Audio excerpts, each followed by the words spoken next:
விக்கிரவாண்டி இடைத்தேர்தலில் போட்டியிடும் தனக்கு வாக்களிக்க வேண்டி மக்களிடம் மடிப்பிச்சை கேட்டு நிற்பதாக கள்ளக்குறிச்சி பள்ளி மாணவி ஸ்ரீமதியின் தாயார் பேட்டியளித்துள்ளார். ஒரு 2 வருஷ காலமா எவ்வளவு கொடுமைகள் அனுபவிக்கணுமோ அவ்வளவு கொடுமைகளை அனுபவிச்சிருக்கேன். இந்த அனுபவம் தான் இந்த இடைத்தேர்தலில் என்னை போட்டியிட வச்சிருக்கு.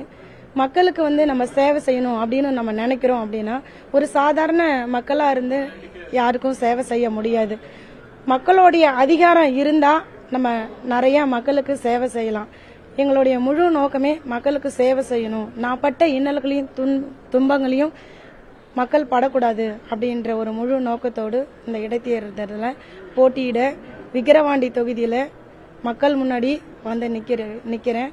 மக்களுக்கு தான் எனக்கு பெரும் ஆதரவு கொடுத்து எனக்கு ஒரு வாய்ப்பு தருமாறு உங்ககிட்ட ஒரு மடிப்பிச்சையா கேட்டு உங்க கண்ணு முன்னாடி நிக்கிறேன். உங்களுக்கு சேவை செய்யறதுக்கு எங்களுக்கு ஒரு வாய்ப்பை கொடுங்க. செய்திகளை உள்ளது உள்ளபடி தெரிந்து கொள்ள ரெஃப்ளெக்ட் நியூஸை சப்ஸ்கிரைப் பண்ணுங்க.